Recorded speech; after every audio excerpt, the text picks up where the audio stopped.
예금이 원금 보장된다는 것에 아직도 완전히 공감이 되지는 않습니다. 원금 보장이 안 되는 거 아닌가요? 2점 몇 프로라면 원금 보장이 되는 것 같지만 실질 가치는 지켜지지 않기 때문에요. 여기 있는 돈들을 가지고 와서 아주 보수적인 4, 5%부터 채워가서요. 우리가 궁극적으로는 7, 8 정도에서 머무른다면 투자가 그렇게 힘들지는 않을 거라고 저는 생각합니다.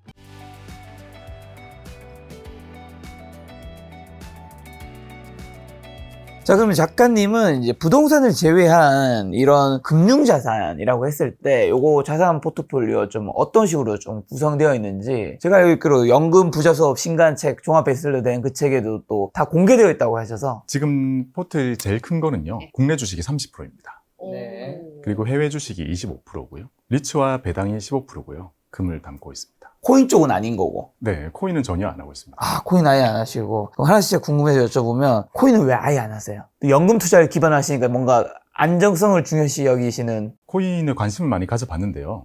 우리가 장기 수익률을 연금의 관점에서 끌어올릴 때 코인이 어느 정도의 포트폴리오에 효과를 줄 수 있을 것인가에 대한 논문도 나온 게 있거든요. 거기에 보면 코인 비중이 거의 못 들어가는 결과가 나옵니다. 코인이 가지고 있는 상승 여력은 되게 대단하지만 이 변동성이 장기 수익률에는 적합하지 않다라는 결론이 거의 도달돼 가지고요. 제가 코인을 담고 싶어도요, 무언가의 이론적인 근거가 필요하잖아요. 근데 이론적인 근거에서는요, 코인을 담으면 안 되는 결론이 나오다 보니 저는 제가 설득이 아직 안 된 것 같더라고요. 국내 주식이 30, 해외 주식 25였죠. 지금 리츠랑 배당이 15. 그럼 금이 30이에요? 채권이 나머지입니다. 어쩐지 안전하면 장기 수익률 하면 채권인데 채권 말씀 안 하셔서 뭐지? 바로 질문 드리려고 했는데. 그럼 혹시 국내 주식과 해외 주식은, 국내 주식은 약간 섹터라든가 개별 종목이 위주고 해외 주식은 지수 위주 이렇게 좀 되는 걸까요? 개별 자산은 담을 수가 없게 돼 있어 가지고요. 거기는 액티브한 펀드가 담겨 있습니다. 지수를 담기에는 그동안 지수가 실망을 많이 줬었잖아요. 아, 국내 주식 같은 경우에? 네. 그래서 그동안 해외 오던 것은요, 펀드 매니저가 직접 운용을 해주는 액티브 펀드를 주로 담고 있고요. 미국 주식은 지수를 그대로 담고 있습니다. 마지로 스스로 선택해서 개별 종목 투자를 하고 있진 않은 거네요. 개별 주식 투자는 하고는 있지만요, 이 투자의 판단을 남과 공유하기는 어렵다는 생각이 많이 들어가지고요. 이렇게 말씀드리거나 공유는 따로 이제 안 하고 있습니다. 요즘처럼 재테크가 중요한 시대엔 내가 먼저 정보를 찾아서 챙기는 게 필수죠. 그런데 나라에서 정한 지원금을 놓치고 계신 분들이 많더라고요. 신용카드부터 약정 끝난 인터넷, 정수기, 휴대폰, 가만히 두면 최대 148만 원 손해인데 아정당에 전화 한 통이면 설치 당일 입금된다고 합니다. 원빈도 혜택이 너무 좋아서 선택했다고 하니 안 받을 이유가 없죠. 전국 가입자 수 1위답게 다른 데보다 혜택이 적으면 차액의 120% 보상, 365일 24시간 무료 상담도 된다고 합니다. 마지막으로 이사, 청소도 유명한 아정당. 이사 당일 불만족 시 전액 환불하는 보장 이사도 가능합니다. 아, 정당해봤자 아정당.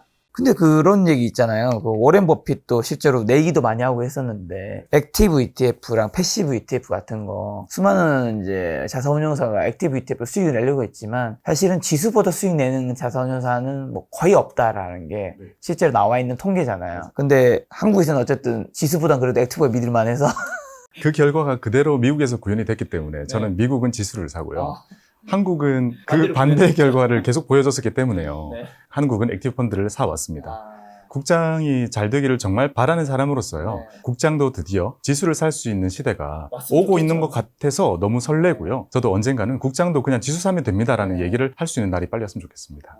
하나만 더 여쭤보면, 예를 들면 국내 주식, 해외 주식, 그다음에 리츠랑 배당도 어쨌든 여기까지가 한 65% 정도가 이제 다 주식 자산인 거잖아요. 저는 규정을 약간 다르게 하고 있는데요. 배당주와 리츠를요, 완전한 주식과 분리해서 관리를 하고 있습니다. 크게는요, 채권을 밑에 깔고요. 그 다음에 금을 살짝 얹고요. 여기까지는 완전한 안전자산으로 이렇게 표현을 하고 싶고요. 거기 위에 있는 배당주와 리츠는 완전한 중간적인 성격이어서 배당 자산이라는 형태로 따로 제가 규정을 하고 있고요.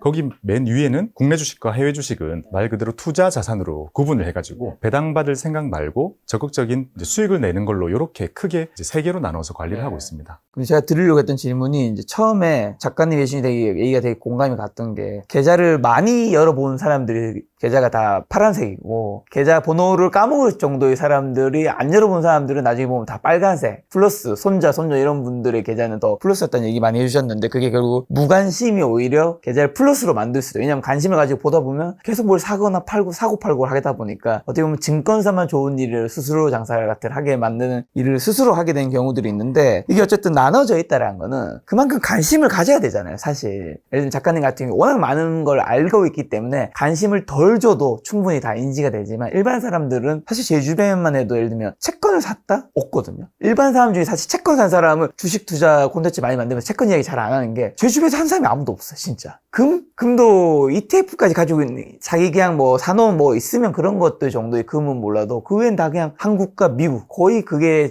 대부분인데 그런 일반인 기준으로 했을 때 오늘 작가님 전반적으로 얘기해 주신 게 과연 이론적으로 맞는데 어떤 것들은 이게 현실적으로 가능한가 라는 멘트 해주셨잖아요. 차라리 그런 관심이나 이런 것들을 그나마 믿을 수 있는 미국 S&P라든가 나스닥에 그냥 계속 적립식으로 그냥 모든 자산을 대부분의 자산을 적립식 투자하는 거예요. 부동산 제외하고 그런 식의 투자와 아니면 이런 것들을 하나하나 다 공부해가지고 연금도 다 공부해가지고 다 이제 하는 거 현실적으로 어느 게 낫다고 보세요? 현실적이라고 생각하는 것 중에서요, 경계를 좀 했던 부분이요.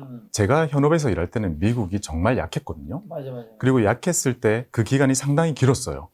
그러면 지금 최근에 보여줬던 움직임으로 우리가 노후의 재산을, 연금 자원 전부를 S&P 500과 나스닥 100에 부여를 했을 때 과거 레코드는 너무나 깔끔하지만 얘가 나중에 휘청휘청했을 때 그걸 참을 수 있을까에 대한 걱정을 가장 많이 했어요. 왜냐하면 저는 지금 투자의 범용성에 가장 큰 접근을 하고 있는 거거든요. 어찌 보면 우리가 투자를 적극적으로 하고 계신 많은 분들은요, 채권도 안 사고 금도 안 사고 펀드도 안 사고 TDF도 연금도 안 하실 거라고 생각을 하는데요. 시각을 밑에서부터 올라와 보면요, 접근 가능한 방법이 저는 여기에서 열린다고 좀 생각을 했습니다. 그래서 대표적으로 말씀드릴 수 있는 게 MDD라고 불리는 수치가 있는데요, 고점 대비 저점의 차이를 봤을 때 미국의 지수가 마이너스 50이 넘습니다. 미국의 주식만으로 했을 때도요, 확률적으로는 한 30년에 한 번 일어난다고 하는데 지금부터 시작하시는 정말 많은 분들이 그걸 한번 맞게 되실 때의 그 충격이 투자를 포기하게 될지 않을까라는 걱정을 참 많이 했는데요. 자산 배분이 되어 있는 포트들은 여러 가지가 있거든요. 제가 만든 것뿐만이 아니라 정말 많은 모범 포트들이 많이 있는데요. 이 포트들의 공통점은 대부분의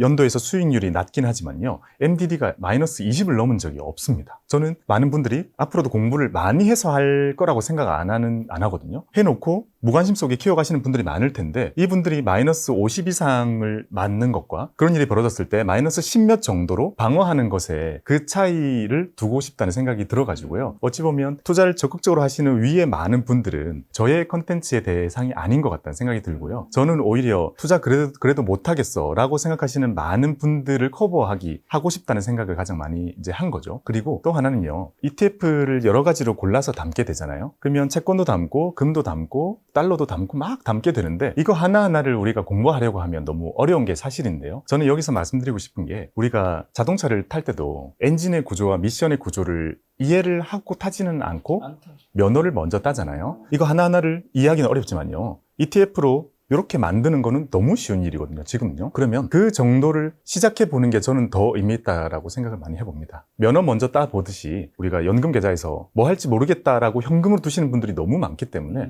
이 분들에게 채권 정확히 모르고 금 잘 모르고 하더라도요, 요거 이렇게 ETF 매칭해서 담는 거는 엄청 소액으로도 되고요, 만드는 게 너무나 쉽기 때문에 그 시작을 쉽게 해보시라고 말씀을 드리고 싶습니다. 그리고 또 하나는 우리를 위해서 만들어진 상품들도 많이 있어요. 대표적으로 채권도 고르기가 어렵잖아요. 만기도 다양하고 어렵다 보니 종합채권 ETF 이런 것도 있습니다.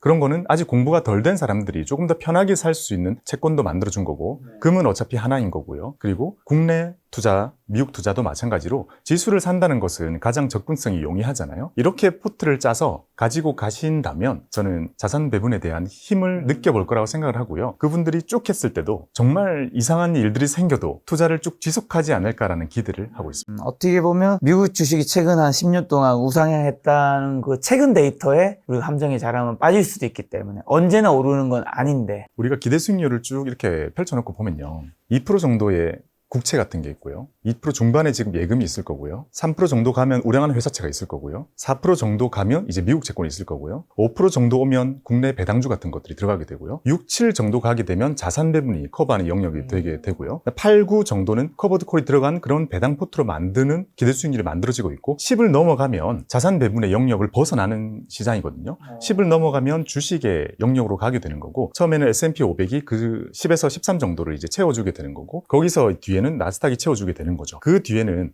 이제 테마를 타는 그런 산업 ETF나 아니면 개별 주식들은 저 뒤에 훨씬 기대 수익률만 놓고 보면 큰 것들이 있는 거죠. 주로 말씀드리고 싶은 건 이런 투자들을 당연히 해야 되고 이 투자가 성공하면 지금의 나의 삶이 바뀔 테니까 열심히 최선을 다하되 맨 앞에 있는 예금이나 여기에 모여있는 돈들은 가운데를 끌어오고 좀 싶은 욕심이 되게 많이 있습니다. 어찌 보면 저의 가장 큰 경쟁자는 주식이 아니라 예금에 가깝다. 라고 볼 만큼 저는 요즘에도 구독자분들이나 어디 가서 만나는 대부분의 분들은요 투자를 안 하고 계신 분들이 대부분이라는 생각을 참 많이 해봅니다. 혹시나 은행에 예금에 넣고 계신 분들에게 꼭 하시고 싶은 말씀이 있다면 그냥 5천 1억이 정도 그냥 은행 예금에 계속 가만히 있어요. 온라인상에서 말씀드려본 제일 강한 어조일 것 같은데요. 네. 이렇게 말하는 게 맞나 싶은데 예금이 원금 보장된다는 것에 아직도 완전히 공감이 되지는 않습니다. 원금 보장이 안 되는 거 아닌가요? 2점 몇 프로라면 우리가 지금 살아가는 이 물가 오르는 거랑 그리고 최근에 봐온 거 미래에 오를 거를 생각해 본다면 2%대에 두는 게 원금 보장이라고 저는 생각하지 않고요. 그 텍스트 그대로는 뭐 들어온 돈 그게 5천이든 1억까지는 그 돈이 보장된다는 의미죠, 사실은. 근데 그게 물가 상승률 반영하지 못하니까 실제로는 현실적으로는 원금 보장은 아닌 거죠. 원금 보장이 되는 것 같지만 실질 가치는 지켜지지 않기 때문에요.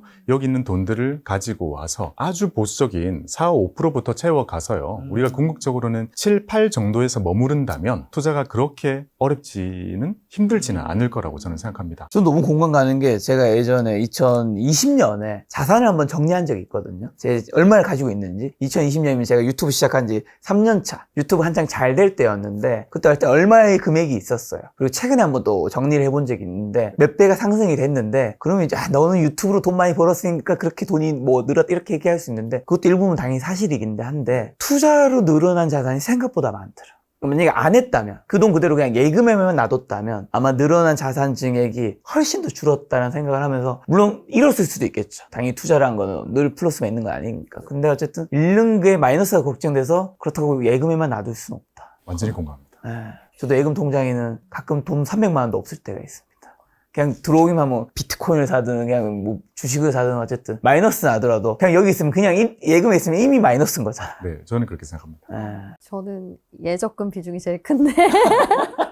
아니 늘 경제 재테크 방송을 하시는 분이 예적금이 제일 큰 거는 저는 시작 지점에서는 큰 게 의미 있지만 계속 큰 거는 좀 저는 약간 투자 성향이 좀 공격적으로 하다 보니까 조그만 시드로 조금 공격적으로 하면서 불리고 그런 거 이제 예금에 넣어놓고 뭐 이런 식으로 포트를 해서 네. 작은 돈은 공격적으로 하고 큰 돈은 안전하게 하고 되게 뭔가 언밸런스한 그게 다니까요. 잃으면 안 되니까 여기에 모아놓고 네. 바로 옆에 있었습니다. 예금을 주로 해. 현재 가치를 잘 따지도록 하겠습니다. 동생이니까 한마디 해주세요. 제 채널 구독해 주시면 그래도 대단한 건 없습니다. 대단한 비법이나 이런 건 없어요. 그런 거는 없지만 투자의 단계가 0, 1, 2, 3, 4, 5가 있다면요. 0, 1은 제가 확실히 챙겨드릴 수 있을 것 같아요. 요즘 보면 절세 혜택들이 줄어들고 있는 계좌가 많다고 들었어요. 혹시 뭐 이 계좌들 활용을 그대로 하는 게 낫겠습니까? 어떻습니까? 전 너무 아쉬운 부분이긴 하거든요. 너무 아쉬워요. 네. 이게 사적연금이라는 영역이 예전에는 너무 존재감이 없으니까요. 잘 키워오기 위해서 혜택을 되게 많이 주고 있었거든요. 거기에 대한 것들이 가면 앞으로도 조금씩 없어지거나 줄어드는 쪽으로 계속 챌린지가 좀 있을 것 같습니다. 아쉬운 점은 대안이 별로 없습니다. 이게 우리가 기존에 누리던 것들이 한 10이라면 지금 준 게 한 7 정도로 줄어든 거거든요. 그럼 이 3은 너무나 아쉽고 너무나 안타깝지만 3이 줄어들더라도요. 여전히 7을 누릴 수 있는 계좌나 이런 게 따로는 없습니다. 더 드라마틱한 게 막 나오지 않는 이상요. 지금까지 나오고 있는 것들은 문제도 있지만 해결도 조금씩 되고 있고 이런 거라도 우리가 해야 되는 시기는 계속 있을 거고요. 먼 훗날 정말 연금계좌 ISA 이제 못하겠다라는 생각이 든다면 그때는 제가 영상으로도 이제 이런 거 이제 하지 맙시다라고 얘기하는 날이 오진 않겠죠. 하지만 적어도 그런 날이 오지 않았다면 아직은 우리가 얻을 수 있는 게 많이 있기 때문에 적극적으로 활용했으면 좋겠습니다. 절세 혜택이 줄어서 뭐 해지해야 되나 걱정하시는 분들 많은데 예전부터 줄었다는 거지 그래도 혜택은 남아있다. 그러니까 꼭 해라. 자, 김작가TV에 이제 박공희 작가님 나와주셨는데 제가 알고 있기로 본인 채널 외에 타 채널은 거의 주로 잘 안 나가시는 분으로 알고 있는데 어쨌든 나와주셔서 너무 좋은 말씀 해주셔서 너무 감사드리는데 저희 투자와 오늘 연금 뭐 배당에 관해서 이야기 나누는데 저희 시청자분들이 꼭 개인적으로 하시고 싶은 마지막 말씀이 있다면요. 제가 30년 뒤에 유튜브를 하고 있을지는 모르겠지만요. 혹시 30년 뒤에 제가 유튜브를 하고 있다면 댓글 하나만 부탁드립니다. 그 댓글의 내용을 기대하는 거는요. 30년 전에 김작가TV 보고 별거 아닐 걸로 생각이 들었던 전세 계좌 터가지고 조금씩 넣으면서 모으던 게 30년이 지나 지금 내가 노후가 되고 나니 정말 그 돈 때문에 행복하다, 정말 고맙다라는 그 한 줄을 저는 기대를 해보겠습니다. 저도 그렇게 살고 있을 거고요. 미래는 어떤 세상이 올지 모르겠지만요. 저는 이렇게 연금 준비한 사람들의 노후는 훨씬 밝아질 거라고 생각하기 때문에 그 댓글을 행복하게 읽는 게 제 꿈이기 때문에 댓글 하나를 약속을 부탁드립니다. 제가 기억했다가 한번 달아드리도록 하겠습니다. 댓글 체크하도록 하겠습니다. 30년 뒤에요. 자, 이렇게 좋은 얘기 많이 해주신 저 작가님께서 또 먼 길 오셨는데 최근에 또 신간 내셨잖아요. 네. 제목이 뭐죠? 연금 부자 수업입니다. 왜 이 제목 여쭤봤냐면 저희가 오늘 뭐 많은 이야기 여쭤보겠지만 사실은 뭐 정확한 수치라든가 데이터라든가 또 여러 가지 못다한 이야기들은 아마 박공희 작가님이 출간하신 책에 본다면 훨씬 더 여러분들이 연금이라든가 배당이라든가 인사이트 가득한 정보들을 사실 책값이 요즘 뭐 옛날보다는 종이라든가 이런 것들이 물가가 올라서 비싸졌다고 하지만 그래도 한 2만 원 정도 뭐 플러스 마이너스인데 저는 늘 밥값 술 한 잔보다 훨씬 더 싸다고 생각합니다. 그게 여러분들의 그 자산을 불려서 그 책 한 권이 내 자산을 불려서 아까 처음에 말씀해 주신 올해 치킨 한 마리가 아니라 올해 한 치킨 10마리씩도 시킬 수 있는 책이 되지 않을까 싶습니다. 많은 사랑 부탁드리고요. 박공희 작가님과는 또 다음번에 배당 관련해서 좋은 이야기 한번 만들어 보도록 하겠습니다. 오늘 만날 손님은 박공희 작가님이었습니다. 지금까지 소중한 시간 함께 해주셔서 정말 감사합니다. 오늘도 김 작가였습니다. 고생 많으셨습니다. 감사합니다. 고생했습니다.